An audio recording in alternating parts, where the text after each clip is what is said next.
Hello,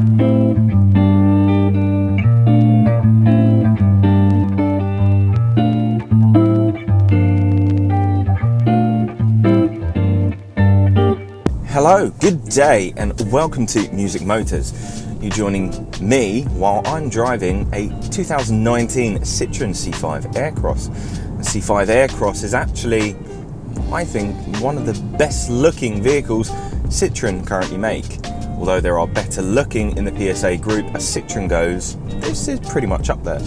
Now the C5 Aircross, this specific one, this one is just under £32,000 with a few options. Otherwise, if you get this as a Flare Plus, which this is, you can get it for just under 31. This one is powered by a 1.5 litre diesel engine, which produces 129 horsepower, 300 newton meters of torque, which is a lot for a little output like that.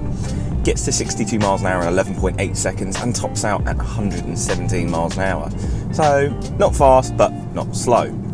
This one has an 8-speed automatic gearbox, and being the Flare Plus, it has lots of extra technological bits and pieces all over the place.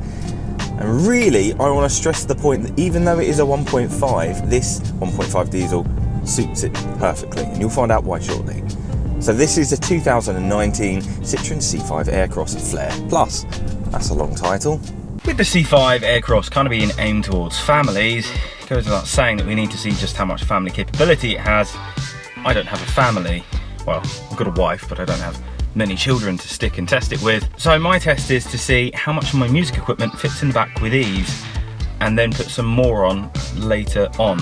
Put some more in later on, even. Let's see how this does.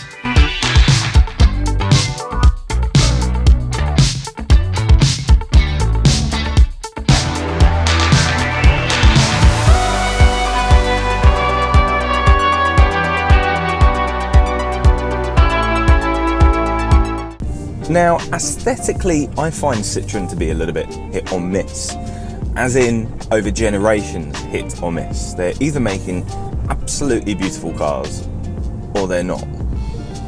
Fortunately, we are in a hit period. The C5 Aircross looks amazing. The front end is refined and defined with great sleek lines. This one has 19-inch diamond cut alloy wheels, which suit the look of this car so fantastically.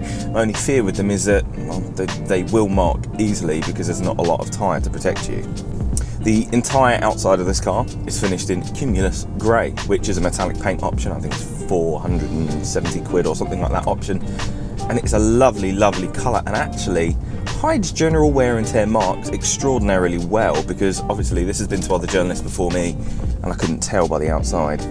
Unlike the C3 Aircross, this doesn't have a small car on stilts look. This suits the crossover SUV look. The entire thing seems proportionately correct. Everything seems to be to the right amount. The front end, as I said, refined, defined, beautifully designed. Hey. Light clusters work very well. This does have the lower end lights, although you can option higher end, more LED or xenons or something like that. The side of the car is relatively bland. Fortunately, it doesn't have the silly things that the Cactus gets on them, so it does still have the normal car look. In the back end, well, it has the traits of a C3 Aircross in the back.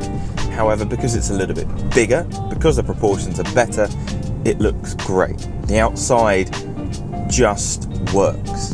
Citroen, as I say, are in the hit period, and most of the cars they're making, aside from a C3 Aircross, look amazing. And I'm not saying the C3 is ugly, but the C5 Aircross, this looks amazing.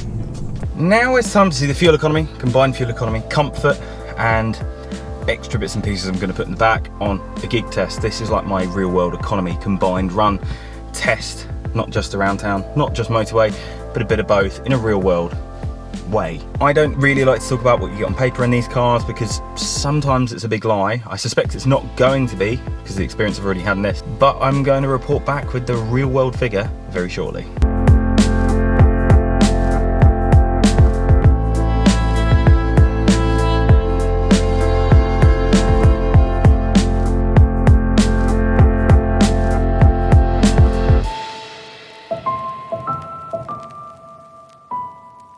So with the paperwork telling me that I'm going to get between 48 and 56 combined, I got 53.9, which for a combined run with weight in the back, added some extra bits halfway through the journey, it's done really, really well. It's very comfortable. The only thing that you need to be aware of is with it not being a massively high output engine, when you put your foot down, when you've got weight in, you don't move as quick as you would expect a vehicle of this size to. But it's also not ridiculously slow. It is great on a run. It doesn't really struggle too much on hills. And the fuel economy, well, for a vehicle of this size, is really exceptional, especially on a combined run like that. Stepping inside the C5 Aircross is something which is quite surprising. So instead of stepping up, as you would expect in a crossover SUV, or stepping down in a normal car, you kind of just step across and in. The lip isn't too high to get in, and that's the first thing.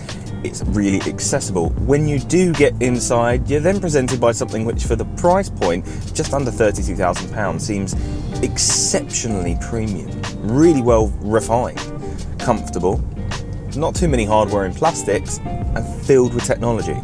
Now, your infotainment screen, 8-inch, really easy to use, really easy system to use. However, because of the way that the buttons are put out, it can be a little bit cumbersome to use, and you kind of have to press a couple of times to get responses, just because they're touch sensitive buttons versus actual buttons. Aside from that, it's a very easy system to use. 12.8-inch cluster display in front of you. It's customizable. You can set it up exactly as you want.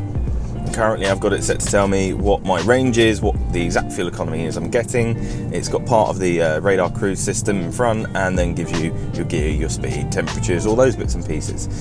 The front end is very comfortable with really good headroom. The sunroof is a really nice touch and makes you feel like it's considerably bigger than it is. Your rear passengers do get a decent amount of space and amenities, but not extraordinarily large levels of them. However, the seats are entirely adjustable and do come with ISOFIX and stuff like that as standard. When it comes to the boot is very, very large, but not wide. If you have something like me, like my base, the base didn't go in. I actually had to put the seat down, which was ridiculous because I had so much space left, but just not quite enough to fit the base in, because I'd have to put it diagonally across, and that wasn't going to work. But aside from that, inside, this is just premium, comfortable, and brilliant, especially considering the price point. City fuel economy. Now, being a 1.5 litre diesel, being an EcoBox diesel, seeing what this can turn around is going to be interesting. On paper, which I'm going to tell you later, this should theoretically get really good fuel economy around town, and thus far I've found it quite frugal. The fuel needle barely moves, so this is an utterly just around town, not a combined run, and traffic is dependent, so we'll find out in a minute. I'll see you on the other end.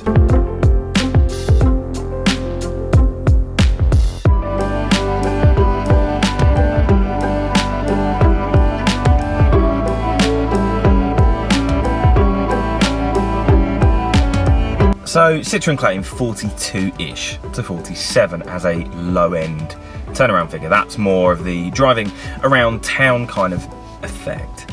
And what this got was considerably more than that, over 51 miles per gallon. This diesel engine is really well suited to this car. Lots of bottom end torque, just enough to nip you out where you need to go. It's not fast, but by no means a slouch. Around town, the lock is great, the comfort is there, the visibility is good, and the technology is more than good enough. For your commute, the sound system is great, and so generally it's nailed the economy, local economy, city economy test. So performance, 129 brake horsepower, 300 newton meters of torque, 62 miles an hour in 11.8 seconds, and 117 top speed. Doesn't sound amazing, but out of a 1.5 litre diesel engine which returns ridiculously good fuel economy, suddenly it's quite decent. Like really, really decent. Now, the one thing I will say is that around town, the pickup is more than enough to get out and about, regardless of how many people you have in. 300 newton meters of torque means that you're not really going to struggle. Where this does struggle a little bit is on the motorway with weight in it going uphill.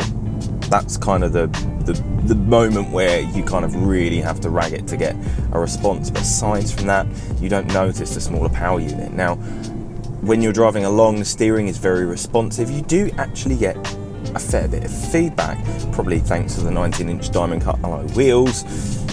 The pedal feel is decent, and the gearbox is relatively swift and responsive to whatever you ask it to do. Economy wise, they're claiming around 47 low, 57 medium, and 66 high.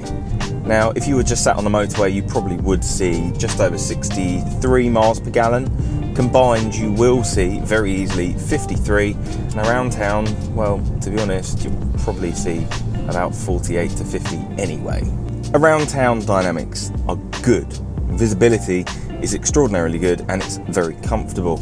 On a combined run, you feel completely at ease, completely at home, and on the motorway, it's exceptionally quiet inside considering just how little meat there are on the tyres. So to summarise, C5 Aircross, this one with options and being a Flare Plus is just under £32,000. I think that is exceptional value for money considering the premium exterior look you get, the premium interior feel, and the premium technology you get. I mean, the sunroof alone is coming as standard on a Flare Plus, and to get near the level of competitor vehicles with this amount of tech, you're spending another £5,000 quite easily. And to be truthful, I have two complaints. One complaint is the gearbox at low speed can drop in and out of gear, which causes you to kind of jerk around. It's a little bit annoying. Forward collision assist, which has just come in there, sometimes a little bit over the top, but generally pretty okay. And then the infotainment at times is a little bit clumsy, not because of the design of the infotainment, but the buttons aren't always as responsive, and because of the piano black finish, well, you're gonna have fingerprints all the time, but that's it. Those are my complaints. Aside from that, the exterior looks great, the interior feels great and is comfortable to be in, the economy is great, the power is acceptable, and the price is more than acceptable. So there is the 2019 Citroen C5 Aircross Flare Plus. Mouthful again and scene.